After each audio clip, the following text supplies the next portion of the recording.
Hello everyone, आप सभी का हमारे इस YouTube channel Shubham Khadka virtual classroom पे स्वागत है। जैसा कि लास्ट क्लास में हमने बीएससी पार्ट थर्ड की एलजेब्रा बुक का यूनिट फर्स्ट का जो टॉपिक देख रहे थे उसका नाम था ग्रुप। इससे पहले की क्लास में हम ग्रुप की डेफिनेशंस, ग्रुप के 2-3 एग्जांपल्स देख चुके हैं। आज हम उसके आगे ग्रुप की थ्योरम्स पे क्या करते हैं, कंटिन्यू। अगर आप में से कोई हमारी क्लास में नया है तो पहले की हमारी वीडियोस जाके प्लेलिस्ट में देखें। आज हम उसके आगे क्या करते हैं, continue.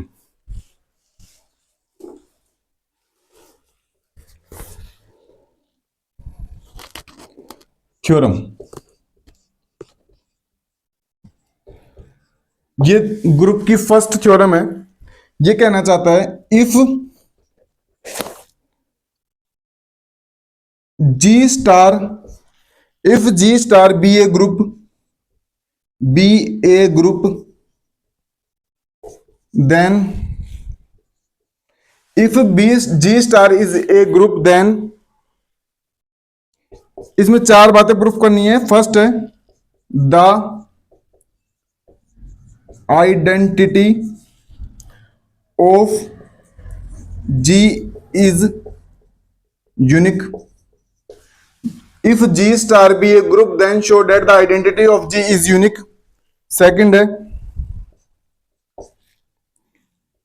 every A belongs to G has a unique inverse in G. Third है for every A belongs to G, A inverse of inverse is equal to A. and D है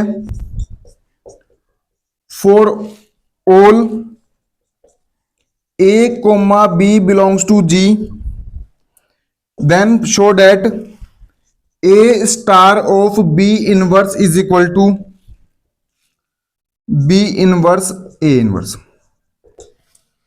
ये आपको एक ग्रुप की क्या दी हुई है, थ्योरम।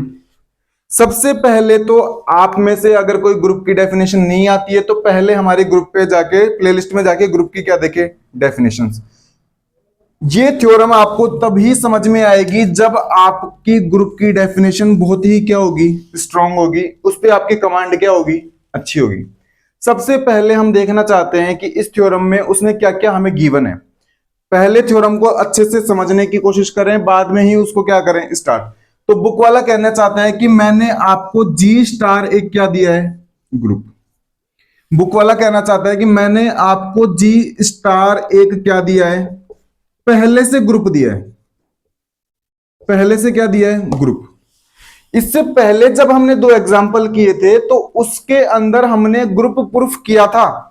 3 प्रॉपर्टी या 3 एक्सिम्स को सेटिस्फाई करते हुए हमने एक ग्रुप बनाया था। कौन कौन सी प्रॉपर्टी, साचार्यता, तत्समक अवयव और कौन सी, प्रतिलोम अवयव, या फिर एसोसिएटिविटी, आइडेंटिटी और कौन सी, इनवर्स को। इस बार बुक वाला कहना चाहता है कि पहले से आपके पास क्या है, ग्रुप है। पहले से ही क्या है आपके पास, ग्रुप।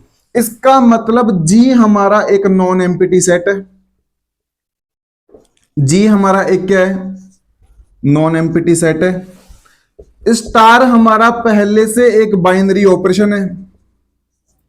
स्टार पहले से हमारा एक क्या है, बाइनरी ऑपरेशन है। साथ ही साथ ये हमारी एल्जेब्रिक स्ट्रक्चर, ये हमारी एल्जेब्रिक स्ट्रक्चर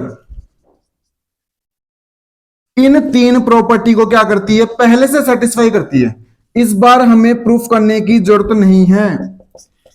आइडेंटिटी और इनवर्स एलिमेंट,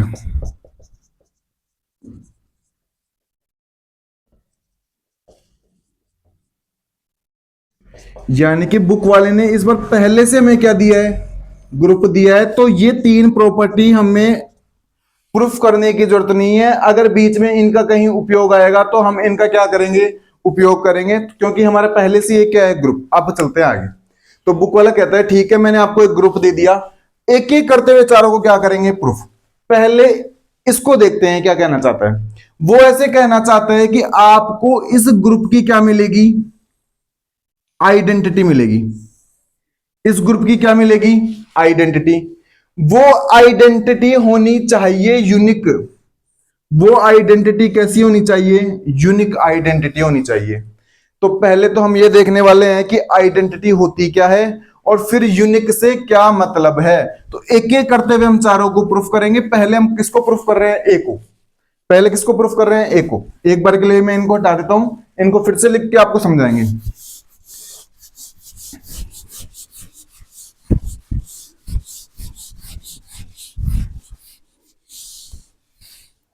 तो पहले तो हम यह देखते हैं कि आइडेंटिटी होती क्या है और यूनिक से क्या मतलब है। तो आइडेंटिटी की डेफिनेशन ये बोलती है, आप सेट में से कोई भी एक एलिमेंट लो। सेट में से कोई भी आपको एक एलिमेंट लेना है, तो आपको सेट के अंदर एक एलिमेंट ऐसा मिलता है। तो आपको सेट के अंदर एक एलिमेंट ऐसा जरूर मिलेगा जिसका अगर आप ए के साथ क्या लगाते हो, ऑपरेशन, तो फिर से क्या आएगा, ए। या फिर इसको इस प्रकार से भी लिखा जा सकता है, e star of a is equal to a. यानी कि किसी भी एलिमेंट का एक ऐसे एलिमेंट के साथ ऑपरेशन लगाया जाए कि वापस से क्या आ जाए, ए आ जाए। तो ऐसे एलिमेंट को क्या कहा जाता है, आइडेंटिटी एलिमेंट। और वो आइडेंटिटी एलिमेंट एग्जिस्ट करना चाहिए किसके अंदर, जी के अंदर। ये तो डेफिनेशन बोलती है किसकी, आइडेंटिटी। अब ये प्रूफ करवाना चाहता है कि जो आइडेंटिटी ऑफ जी होती है ना, मतलब जो जी का तत्समक अवयव होता है, वो यूनिक होना चाहिए। वो क्या होना चाहिए, यूनिक। यूनिक का मतलब होता है अद्वितीय। यूनिक का क्या मतलब होता है, अद्वितीय। वो आइडेंटिटी एलिमेंट कैसा होना चाहिए, यूनिक। अब जैसे कि बात करो, अपना आधार कार्ड है मान लो। अब मेरा आधार कार्ड है, तो मेरे आधार कार्ड के जैसा किसी दूसरे का आधार कार्ड मिल सकता है क्या, नहीं मिल सकता ना। तो वो हमारी यूनिक आईडी है। वो हमारी कैसी आईडी है, यूनिक आईडी। तो उसी की फुल फॉर्म क्या है, यूनिक आइडेंटिटी कार्ड है। वो हमारा क्या है, यूनिक आइडेंटिटी कार्ड। तो इसको हम कैसे, ये ऐसे कहना चाहता है कि ये जो ई एलिमेंट है ना, वो सिर्फ एक ही होना चाहिए। ऐसा कोई दूसरा अवयव हमें नहीं मिलना चाहिए जी सेट के अंदर जिसका ए के साथ ऑपरेशन लगाएं और फिर से क्या आ जाए, ए। तो वो एक अकेला एलिमेंट कौन सा होना चाहिए, ई। और वो भी किसके अंदर, जी के अंदर। ऐसा कभी भी थ्योरम के अंदर प्रूफ करवाने के लिए आता है तो हम उसको कॉन्ट्राडिक्शन से प्रूफ करते हैं। किससे प्रूफ करते हैं, विरोधाभास से। हम यहां पे मान के चलेंगे कि हमें सेट के अंदर एक आइडेंटिटी ना मिलके कितनी आइडेंटिटी मिल रही है, दो। हम गलत मान के चल रहे हैं। हम गलत मान के चल रहे हैं कि हमें सेट के अंदर एक आइडेंटिटी ना मिलके कितनी मिल रही है, दो। आगे इसको क्या करेंगे, प्रोसीड। और आगे प्रोसीड करने पर हम दिखा देंगे कि वो दोनों आइडेंटिटी आपस में क्या है, इक्वल। दोनों आइडेंटिटी आगे जाके इक्वल हो जाएंगी आपस में। तो हम बोल देंगे कि दो आइडेंटिटी नहीं है, आइडेंटिटी कितनी है, एक ही है। अब देखो कैसे प्रूफ करेंगे।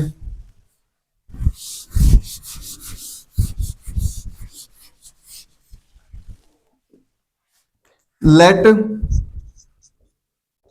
If it is possible then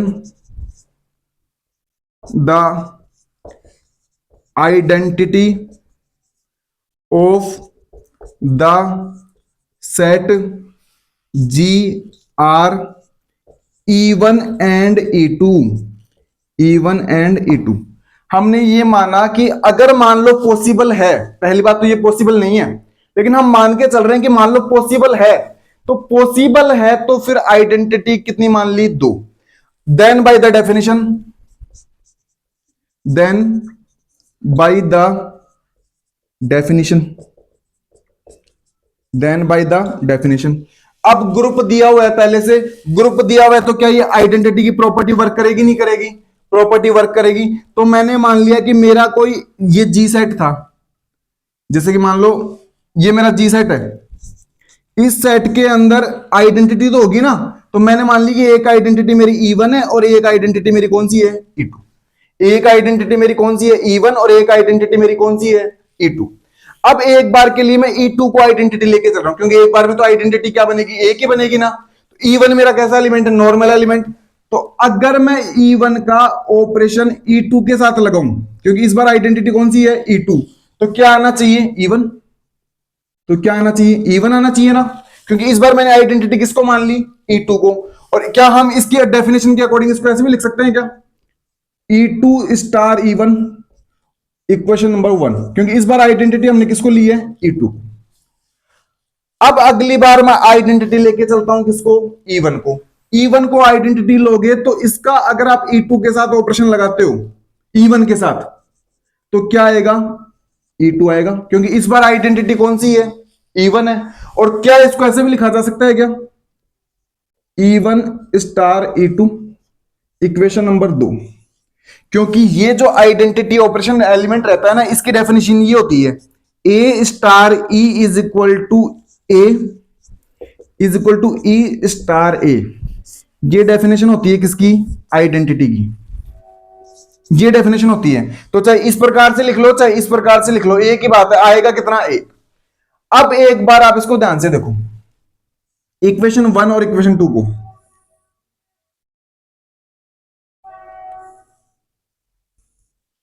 क्या ये E2 स्टार E1 है और ये भी E2 स्टार E1 है, तो ये तो E2 स्टार E1 किसके इक्वल है, E1 के, और ये किसके इक्वल है, E2 के। Now from equation 1 and 2, now from equation 1 and 2, E1 is equal to E2। E1 हमारा किसके इक्वल आ गया, E2 के। तो हमने ये देखा कि हम कॉन्ट्राडिक्शन से गलत मान के चलते हैं कि हमारे पास एक यूनिक आइडेंटिटी ना हो कि कितनी आइडेंटिटी है, दो। तो हमने कितनी मान ली, एक E1 मान ली और एक कितनी मान ली, E2। लेकिन आगे जाके हमने प्रूफ कर दिया कि E1 और E2 दो अलग अलग ना हो के कितनी है, एक ही है। तो E1 और E2 कोई दो एलिमेंट नहीं है, ये E1 और E2 क्या है, एक ही एलिमेंट है। E1 और E2 दो एलिमेंट ना हो कि कितने एलिमेंट है, एक। तो इसका मतलब जी के अंदर आइडेंटिटी मिलती भी है, और वो आइडेंटिटी कैसी होती है, यूनिक। वो आइडेंटिटी कैसी होती है, यूनिक। तो सबसे पहली बात तो ये आती है कि कोई भी सेट होता है उसके अंदर आइडेंटिटी जरूर मिलती है। अगर कोई आपको ग्रुप दिया हुआ है पहले से, तो उसके अंदर हमें आइडेंटिटी जरूर मिलेगी, और वो आइडेंटिटी होगी भी कैसी, यूनिक आइडेंटिटी होगी। और इसको हमने आपको कॉन्ट्राडिक्शन से प्रूफ करके भी दिखा दिया। हम दो आइडेंटिटी लेके चले, पहले से ग्रुप दिया हुआ है, तो इस डेफिनेशन का क्या कर सकते हैं, यूज। अगर पहले से ग्रुप नहीं होता तो फिर इसका यूज नहीं कर सकते थे, लेकिन बुक वाले ने पहले कहा है कि पहले से क्या है, ग्रुप है तो आइडेंटिटी एलिमेंट की डेफिनेशन क्या करेगी, वर्क करेगी। आइडेंटिटी एलिमेंट की दो बार क्या लगा दी, डेफिनेशन। फ्रॉम इक्वेशन 1 एंड 2 से E1 बराबर क्या आ गया, E2। फिर हम लिख देंगे कि दो आइडेंटिटी नहीं होती है, आइडेंटिटी कितनी होती है, एक, और वो भी कैसी होती है, यूनिक। तो इस प्रकार से ये पहला पार्ट यहां पे क्या हो जाता है, क्लियर। इस प्रकार से ये पहला पार्ट यहां पे क्या हो जाता है, क्लियर। अब चलते हैं सेकंड पार्ट के ऊपर।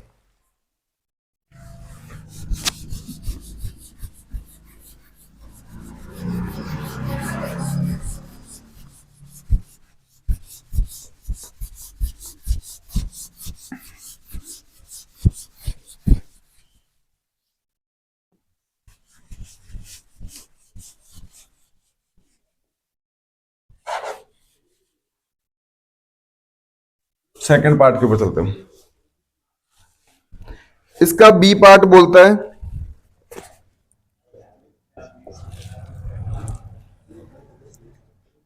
Every a belongs to g has a unique inverse in g. Every a belongs to g have a unique inverse in g. इस लाइन का मतलब ये है कि मान लो आपका जी सेट है, और इस जी सेट में कोई एक एलिमेंट ए है। ये से कहना चाहते हैं कि जी में एक एलिमेंट क्या लेके चलो, एक ए। तो हमें यह बात तो कंफर्म है कि इस ए का इनवर्स तो हमें मिलेगा, क्योंकि पहले से क्या दिया हुआ है, ग्रुप दिया हुआ है। ग्रुप दिया हुआ है तो ये डेफिनेशन बोलती है कि इनवर्स एलिमेंट क्या करेगा, एग्जिस्ट करेगा। तो मतलब इनवर्स एलिमेंट तो हमें यहां पे मिलने वाला है। अब ए एलिमेंट का जो इनवर्स होगा वो जी के अंदर तो मिलेगा, लेकिन बुक वाला कहना चाहता है कि वो इनवर्स होना चाहिए यूनिक। वो इनवर्स कितना होना चाहिए, यूनिक। मतलब ए का इनवर्स एक ही मिलना चाहिए, ऐसा नहीं कि ए का किसी एक के साथ ऑपरेशन लगाएं तो भी आइडेंटिटी आ जाए, किसी दूसरे के साथ ऑपरेशन लगाएं तो भी क्या आ जाए, आइडेंटिटी। तो हम भी इसको भी क्या करेंगे, कॉन्ट्राडिक्शन से प्रूफ करेंगे। हम मान के चलेंगे कि इस ए का एक इनवर्स ना हो कि कितने इनवर्स हैं, दो, एक बी इनवर्स है और एक कौन सा इनवर्स है, सी। हम इसको कॉन्ट्राडिक्शन से प्रूफ करेंगे, हम गलत मान के चलेंगे कि ए का एक इनवर्स नहीं है, दो इनवर्स हैं, एक बी इनवर्स और एक कौन सा है, सी। और आगे जाके कैसे भी जुगाड़ लगा के बी को किसके बराबर लाने की कोशिश करेंगे, सी के। अगर मैं बी को सी के बराबर ले आऊंगा तो बोल दूंगा कि भाई दो इनवर्स नहीं है, कितने इनवर्स है, एक इनवर्स है। तो हम ये इसके नीचे हम ऐसे लिखेंगे, यदि संभव है तो हमने माना कि ए के दो इनवर्स बी और सी किसके अंदर है, जी के अंदर। और अगर आप इंग्लिश में लिखना चाहो तो हम लिखेंगे if it is possible then let to inverse of a this is b and c. तो हम ये मान के चलेंगे कि दो इनवर्स हैं, एक बी और एक सी। अब इनवर्स की डेफिनेशन क्या बोलती है, इनवर्स की डेफिनेशन बोलती है कि अगर आप ए का ए इनवर्स के साथ ऑपरेशन लगाते हो तो कितना आना चाहिए, ई आना चाहिए, और या फिर A inverse is equal to कितना आना चाहिए, ए। ये बोलती है किसकी डेफिनेशन, इनवर्स की। क्या हम इसका यूज कर सकते हैं क्या, बिल्कुल कर सकते हैं, क्योंकि पहले से क्या दिया हुआ है, ग्रुप। अगर पहले से ग्रुप नहीं होता तो इस डेफिनेशन का यूज नहीं कर सकते थे। एक बार तो ए का इनवर्स किसको लेके चलते हैं, बी को। अगर एक बार ए का इनवर्स बी को लेके चलोगे तो कितना देगा, आइडेंटिटी देगा। और चाहे मैं इसको ऐसे भी लिख सकता हूं क्या, बी स्टार है, क्योंकि ये डेफिनेशन ऐसे बोलती है। अगले इसको इक्वेशन नंबर 1 दे दो। एक बार मैं ए का इनवर्स किसको मान के चलता हूं, सी को। तो ए का इनवर्स अगर आप सी को मानोगे तो वो भी कितना देगा, ई। चाहे मैं इसको ऐसे भी लिख सकता हूं, c star a is equal to equation number 2। तो हमने गलत मान लिया कि ए का एक इनवर्स नहीं है, कितने इनवर्स हैं, एक बी है और एक सी है। दो इनवर्स हैं तो दोनों इस कंडीशन को या फिर इस डेफिनेशन को क्या करेंगे, सेटिस्फाई। और हमने क्या करवा दिया, सेटिस्फाई। अब मेरे को कैसे भी जुगाड़ लगाते हुए बी को किसके बराबर लाना है, सी के। अगर मैं बी को सी के बराबर ला पाता हूं तब तो हम बोल देंगे कि जो दो इनवर्स माने थे वो दो नहीं है, वो दोनों क्या है, इक्वल है। क्या बी को मैं ऐसे लिख सकता हूं क्या,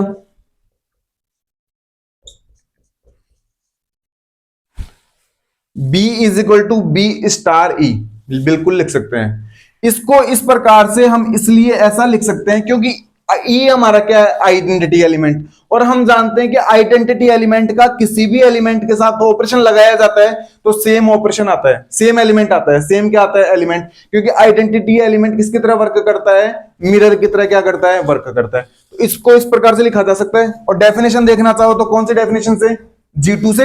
इसको G1 बोलते हैं, इसको G2 बोलते हैं, इसको क्या बोलते हैं, G3। अगर शॉर्ट में बोलना चाहें तो इसको G1 बोलते हैं, इसको क्या बोलते हैं, G2, और इसको क्या बोलते हैं, G3। तो ग्रुप 1 की एक्सिम, ग्रुप 2 ग्रुप की दूसरी एक्सिम और ग्रुप की तीसरी एक्सिम, ऐसा लिख सकते हैं, बिल्कुल लिख सकते हैं। इक्वेशन 2 से क्या इस बात को मैं ये लिख सकता हूं क्या, इस बात को ये लिखा जा सकता है क्या, क्या हमारी आइडेंटिटी ए स्टार सी के इक्वल है क्या, तो लिख दिया ए स्टार सी, ए स्टार सी के इक्वल कर दिया। क्या हमारी जीवन प्रॉपर्टी ये बोलती है क्या, एसोसिएटिव नियम का क्या कर सकते हो उपयोग, हमारा एसोसिएटिव नियम क्या यही बोलता है क्या, क्या हमारा एसोसिएटिव नियम यही बोलता है कि आप ब्रैकेट क्या कर सकते हो, आप ब्रैकेट क्या कर सकते हो, शिफ्ट कर सकते हो। हमारा एसोसिएटिव नियम यही बोलता है। तो पहले से ग्रुप दिया हुआ है, ग्रुप दिया हुआ एसोसिएटिव नियम का क्या कर सकते हैं, यूज कर सकते हैं। तो मैं यहां पे ब्रैकेट शिफ्ट कर सकता हूं क्या, बिल्कुल कर सकता हूं। अगर ग्रुप नहीं होता तो ब्रैकेट शिफ्ट नहीं होता, क्योंकि ग्रुप नहीं होता तो एसोसिएटिव नहीं होता, और एसोसिएटिव नहीं होता तो मैं ब्रैकेट शिफ्ट नहीं कर सकता था। क्या मेरा बी स्टार ए ई के इक्वल है क्या, क्या मेरा बी स्टार ए ई के इक्वल है, तो बी स्टार ए मेरा एक के इक्वल है, तो क्या मैं इसको ई स्टार सी लिख सकता हूं क्या, इसकी जगह मैंने ई लिख दिया, स्टार सी लिख दिया। और इस आइडेंटिटी का किसी भी एलिमेंट के साथ अगर मैं ऑपरेशन लगाऊंगा तो क्या आता है, सेम एलिमेंट आता है। तो क्या आता है, सेम एलिमेंट। तो यहां से क्लियर हो गया कि मेरा बी किसके इक्वल है, सी के। तो बी मेरा किसके इक्वल है, सी के। तो हम नीचे लिख देंगे कि जो हमने माना था कि बी और सी दो अलग अलग क्या होते हैं, इनवर्स, वो गलत है। दोनों इनवर्स क्या है, एक ही है। मतलब दो इनवर्स नहीं होते, कितने इनवर्स होते हैं, एक ही इनवर्स होता है। तो किसी भी एलिमेंट का सेट जी के अंदर दो इनवर्स ना हो, कि कितना इनवर्स होता है, एक ही, और एक इनवर्स होता है, तो मतलब वो क्या होता है, यूनिक। वो क्या होता है, यूनिक। हम दूसरी बात क्या कर चुके हैं, प्रूफ। सिंपल सी बात यही है कि सबसे पहले तो आपको यह देखना था कि कोई भी एक सेट होता है ना, उसके अंदर आइडेंटिटी मिलती है। ग्रुप की क्या मिलती है, आइडेंटिटी। वो आइडेंटिटी एलिमेंट यूनिक होता है, और पूरे सेट का क्या होता है, एक ही होता है। तो हमने प्रूफ करके दिखाया, कॉन्ट्राडिक्शन से दो आइडेंटिटी लेके चली, एक E1 और एक E2, और लास्ट में हमने दोनों को क्या कर दिया, इक्वल प्रूफ। फिर हमने यह देखा कि दो इनवर्स लेके चले, किसी भी एलिमेंट के कितने इनवर्स लेके चले, दो, और दोनों को भी आगे जाके क्या प्रूफ कर दिया, इक्वल। तो हम बोल चुके कि दो इनवर्स नहीं होते, कितने इनवर्स होते हैं, एक ही इनवर्स होता है, तो B इक्वल टू क्या हो गया, C। देखो बात यह है कि आप अगर थ्योरम्स को रटने के हिसाब से देखेंगे ना, तो आपको थ्योरम्स बर्डन लगेंगी। लेकिन अगर आपको डेफिनेशंस बहुत अच्छी कमांड है, डेफिनेशंस की, ऑपरेशंस क्या होते हैं, इनवर्स एलिमेंट क्या होते हैं, आइडेंटिटी एलिमेंट क्या होती है, एसोसिएटिविटी क्या होती है, बाइनरी ऑपरेशन क्या होता है, और ये वर्क कैसे करते हैं, तो एक सिंगल थ्योरम भी रटने वाली नहीं है। अब चलते हैं तीसरे पॉइंट के ऊपर। अब चलते हैं तीसरे पॉइंट के ऊपर।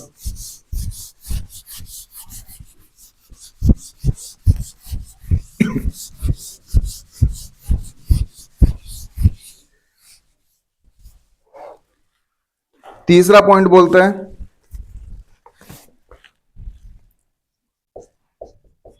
फॉर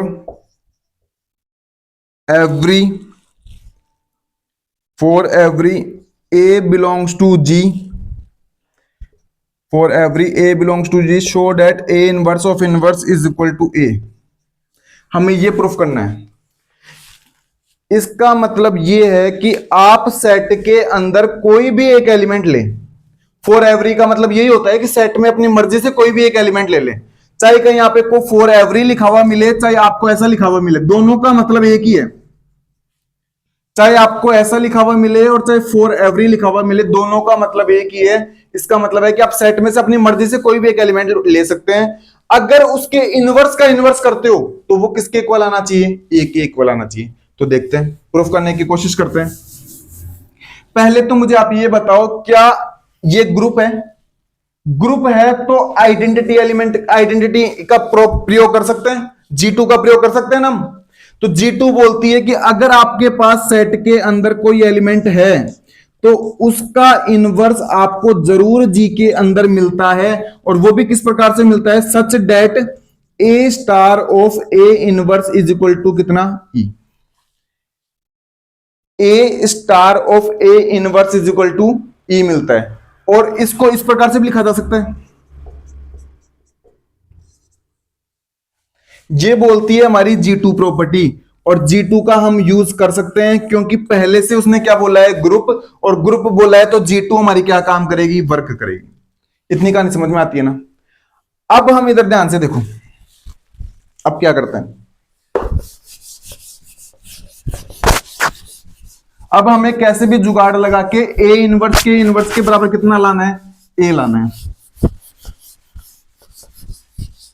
A इनवर्स के बराबर कितना लाना है, A।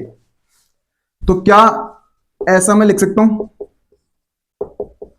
बिल्कुल लिख सकता हूं G2 से, क्योंकि पहले से क्या है, ग्रुप। एक काम करते हैं,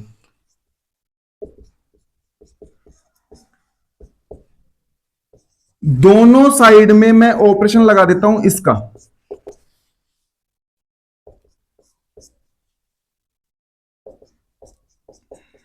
दोनों साइड में मैंने सेम क्या लगा दिया, ऑपरेशन। कोई चेंज आएगा क्या इसमें, कोई चेंज नहीं आएगा। अगर सेम ऑपरेशन लगाएंगे तो कैंसिलेशन लॉ से वो क्या हो जाते हैं, कैंसिल हो जाते हैं, और सेम वैल्यूज वापस आ जाती हैं, तो कोई दिक्कत नहीं है। पहले से ग्रुप दिया हुआ है, तो क्या एसोसिएटिव प्रॉपर्टी का यूज किया जा सकता है, बिल्कुल किया जा सकता है। तो यहां पे ब्रैकेट शिफ्ट हो सकते हैं क्या, बिल्कुल शिफ्ट हो सकते हैं। तो A इनवर्स का inverse star of A inverse star of A हो सकता है क्या, बिल्कुल हो सकता है। ब्रैकेट शिफ्ट हो सकते हैं G1 से, G1 प्रॉपर्टी एसोसिएटिव ही तो है, तो ब्रैकेट शिफ्ट हो सकते हैं। और यहां पे हमें पता है आइडेंटिटी का किसी के साथ भी ऑपरेशन लगाओ, फिर से कितनी आती है, आइडेंटिटी। फिर से क्या आती है, आइडेंटिटी। अब ये तो हमारा एक एलिमेंट, ये उसका इनवर्स, तो किसी भी एलिमेंट का उसके इनवर्स के साथ अगर ऑपरेशन लगाया जाता है तो वो कितना देता है, आइडेंटिटी। और आइडेंटिटी देगा तो क्या इसको मैं ई लिख सकता हूं क्या, पूरे को लिख सकते हैं, स्टार की जगह स्टार, मतलब बाइनरी ऑपरेशन की जगह बाइनरी ऑपरेशन, और ए की जगह ए, और उधर कितना आ जाएगा, ए इनवर्स का इनवर्स। ये बात अगर आपको समझ में नहीं आई तो ऐसे देखो कि ये आपका जी का कोई एलिमेंट है, ये जी का कोई क्या है, एलिमेंट, और जी के प्रत्येक एलिमेंट का हमें क्या मिलता है, इनवर्स एलिमेंट मिलता है। तो ये ए इनवर्स है, तो इसका इनवर्स कितना होगा, इसके ऊपर भी इनवर्स लग जाएगा, ये लग गया इसके ऊपर इनवर्स। फिर हमारी G2 प्रॉपर्टी बोलती है कि किसी भी एलिमेंट का उसके इनवर्स के साथ अगर ऑपरेशन लगाते हो, मतलब G3 प्रॉपर्टी, तो वो क्या देता है, आइडेंटिटी। तो वो हमें क्या दे दिया, आइडेंटिटी। और आइडेंटिटी का किसी भी साथ एलिमेंट के साथ अगर ऑपरेशन लगाते हो तो वो फिर से क्या देता है, ए। तो ए इज इक्वल टू कितना आ जाएगा, ए इनवर्स ऑफ ए। और बुक वाला यही हमसे क्या करवाना चाहता था, प्रूफ, कि ए इनवर्स के इनवर्स को किसके इक्वल प्रूफ करो, ए के। तो हम प्रूफ कर चुके हैं कि हमारा ए इनवर्स का इनवर्स किसके इक्वल है, ए के। एक बार फिर से समझ लो, जी के अंदर पाए जाने वाले प्रत्येक एलिमेंट का हमें इनवर्स एलिमेंट मिलेगा, और वो भी उसी सेट में मिलेगा, ये कंफर्म है। जी के प्रत्येक एलिमेंट का क्या पाया जाता है, inverse. Every element of g have a unique element, unique inverse in the set g. यानी कि प्रत्येक सेट के एलिमेंट का उसी सेट के अंदर हमें क्या मिलता है, इनवर्स मिलता है। तो इनवर्स मिलता है तो इसका भी क्या मिलेगा, इनवर्स। तो इसका इनवर्स ये रहा, इसका इसके साथ ऑपरेशन लगाएंगे तो मेरी G3 प्रॉपर्टी बोलती है कि कितना देगा, आइडेंटिटी देगा। और आइडेंटिटी देगा तो हम प्रूफ कर चुके हैं, ये बात समझ में आती है कहानी। तो इस प्रकार से हमने ये तीसरा भी क्या कर लिया, प्रूफ। एग्जाम्स में आप इनको बिल्कुल इसी प्रकार से करके आए। बस आप एक दो इंग्लिश की, अगर आप इंग्लिश मीडियम से हैं तो इंग्लिश लाइंस का यूज करें, और आप हिंदी मीडियम से हैं तो एक दो हिंदी का यूज करें। अदरवाइज मैथमेटिक्स के अंदर आपके कंसेप्ट मजबूत होने चाहिए। Language is not a barrier, वहां पे लैंग्वेज पे इतना ध्यान नहीं दिया जाता है, बस आपके कंसेप्ट क्या होने चाहिए, स्ट्रांग होने चाहिए। अब चलते हैं फोर्थ पे।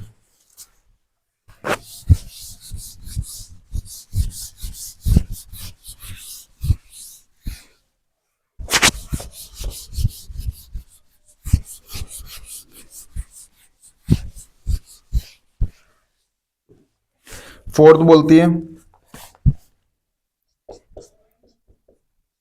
For all A comma B belongs to G, A star of B का इनवर्स किसके इक्वल आना चाहिए, B inverse star of A inverse की। ये बोलती है हमारी प्रॉपर्टी कि आप सेट के अंदर कोई भी दो एलिमेंट लेके चले, फिर ये एक नया एलिमेंट बनाए, नया एलिमेंट बनाने के बाद उसका क्या निकालें, इनवर्स। और वो इनवर्स आना चाहिए किसके इक्वल, इसके इक्वल आना चाहिए। अब इधर ध्यान से देखो, इसको समझने की कोशिश करते हैं। तो पहली बात तो इधर ध्यान से देखो कि हमने सेट में कोई भी दो एलिमेंट ले लिए, एक ए ले लिया और एक बी सेट में ले लिया। एक एलिमेंट ए सेट में से ले लिया और एक बी एलिमेंट भी किसमें से ले लिया, सेट में से ले लिया।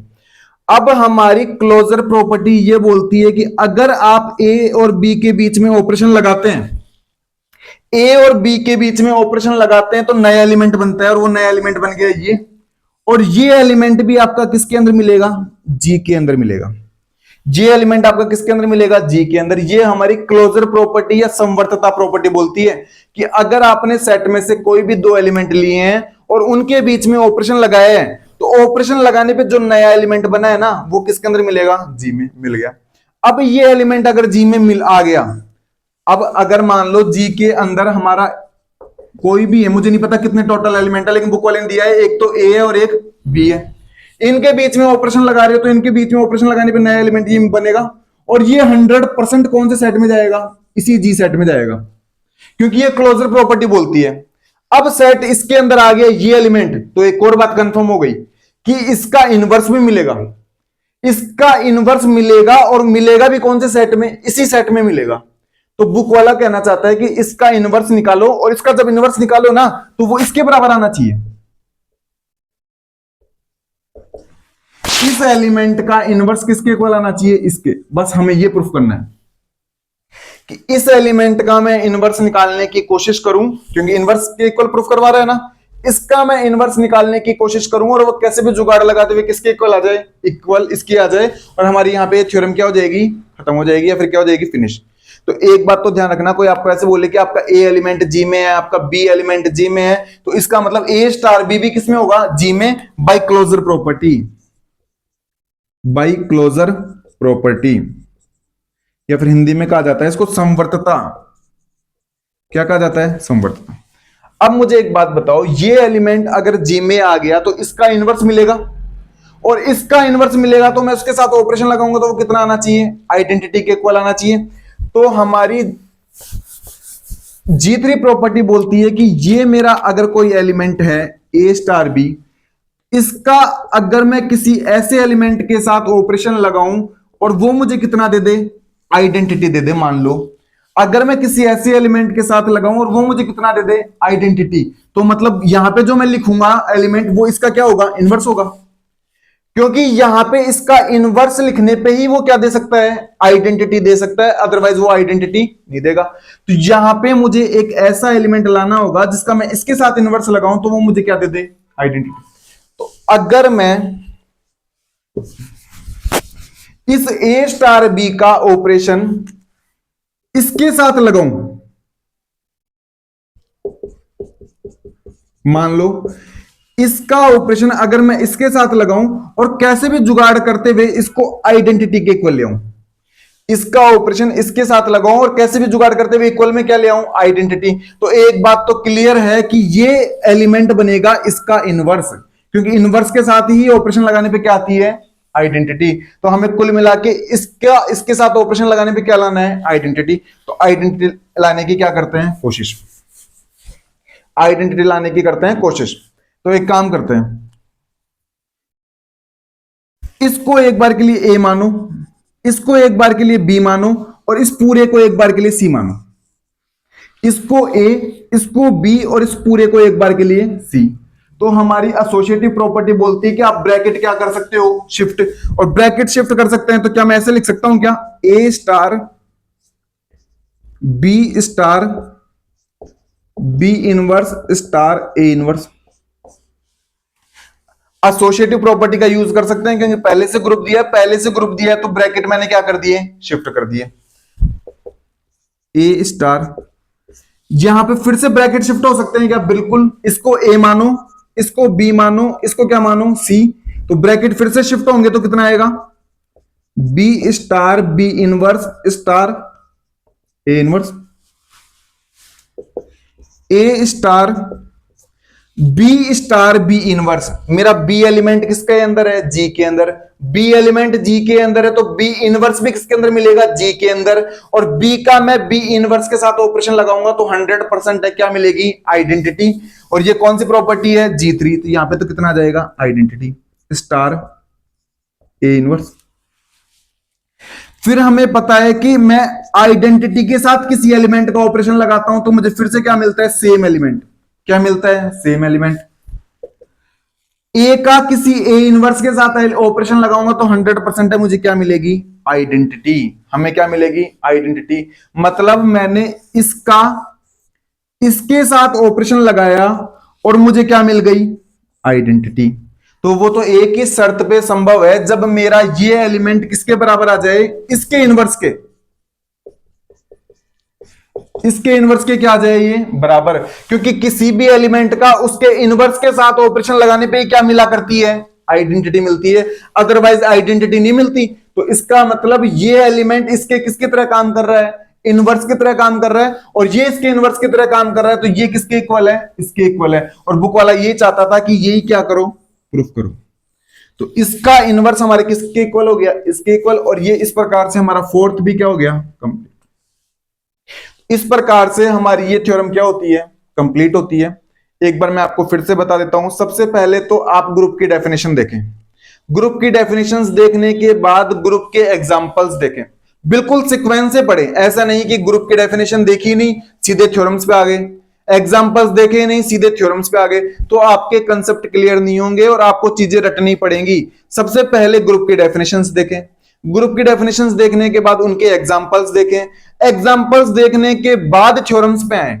और बिल्कुल हम सीक्वेंस से करवा रहे हैं, और जैसा कि हमने कहा था कि हम आपको बिल्कुल सिलेबस के according line by line to the point करवाएंगे, हम ठीक उसी के अकॉर्डिंग क्या कर रहे हैं, प्रयास कर रहे हैं।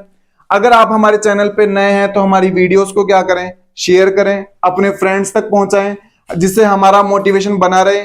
हम केमिस्ट्री की क्लासेस तो चला ही रहे हैं, प्लेलिस्ट में जाके आप हमारी केमिस्ट्री की क्लासेस भी देख सकते हैं। हम जल्दी ही फिजिक्स, बॉटनी और जूलॉजी की क्लासेस भी क्या करने वाले हैं, स्टार्ट करने वाले हैं। आप सभी छोटे भाई बहनों का धन्यवाद। Thank you.